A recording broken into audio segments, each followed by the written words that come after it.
and everybody knows this line. I've talked about it many times from 1 Corinthians. It talks about in a twinkling of an eye. The idea of you go from a twinkling of an eye, from death to life, or to be taken up. And every time I'd see that, and there were times, many times, living in Utah, you'd see that picture, and it would give you the creeps.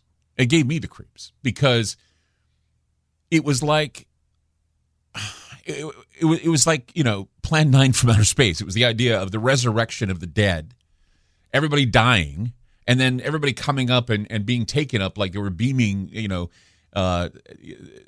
There's a movie called Skyline. I don't know if you've ever seen it. It's about the aliens. They take all these bodies up into space.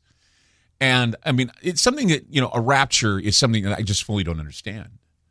But that was my introduction to it.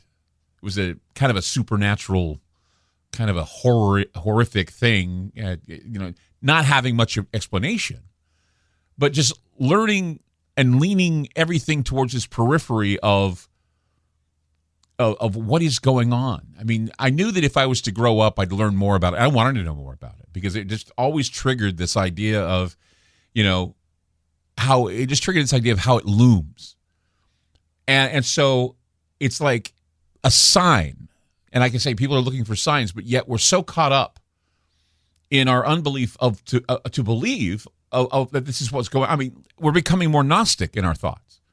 I mean, there are Gnostic thoughts that proclaim that the matrix that has been constructed for our reality was created by something called the Demiurge. And the term Demiurge derives from the ancient Greek demiurgus, meaning artisan or craftsman, so a creator or an architect. In various belief systems, it's a deity, like God, responsible for the creation of the universe. So the precise nature and character of the Demiurge varies from this benign architect to this personification of both good and evil. Plato refers to the Demiurge frequently in the Timaeus as the entity who fashioned and shaped the material world, and Plato describes the Demiurge as unservedly good and hence desirous of a world that is as good as it possibly can get, as paradisical as it possibly can get. So the world remains imperfect because the Demiurge had to work on pre-existing chaotic matter. So Christianity and Judaism claim that God, the creator, is good.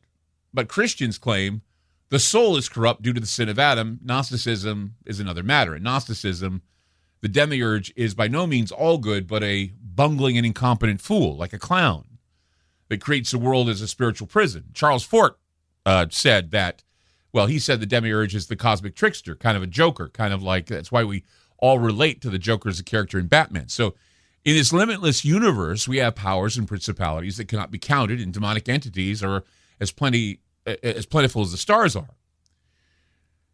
If you read Philip K. Dick, you hear more about the Matrix. You hear more about the Black Prison. You hear about that there are many doors of perception. That was something that was written about as well. The idea, I mean, it wasn't Dick that wrote about the doors, but I'm just saying, the choice is always fraught with consequences regardless of how straight and narrow you think you are. There are many doors to choose from, but what door you choose leads you. It's like a do-it-yourself journey in a book. So when I went to this wake of my friend, there was a guy that I hadn't seen in a while because I used to hang out at this market, and this is where we did. It was the Ross Island Grocery, this place I used to hang out at. He came up to me and he says, "Hey," he says, "you still doing the radio show?" I go, "Yeah, I'm still doing it." He says, "Have you ever seen this show on Netflix called Archive 81?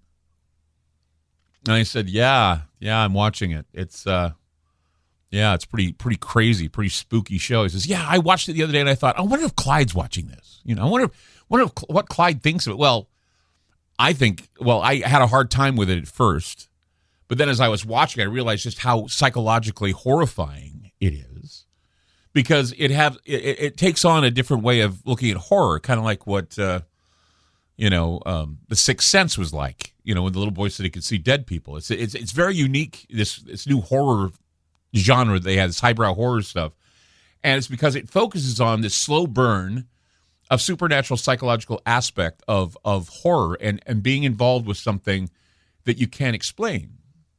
So a lot of listeners have written me too, and they said, "Have you watched it?" And I said, "Yeah," and they encouraged me to watch it. Like I said, I wasn't sold on the story, but as it unfolded, I started buying into this mystery of what was happening.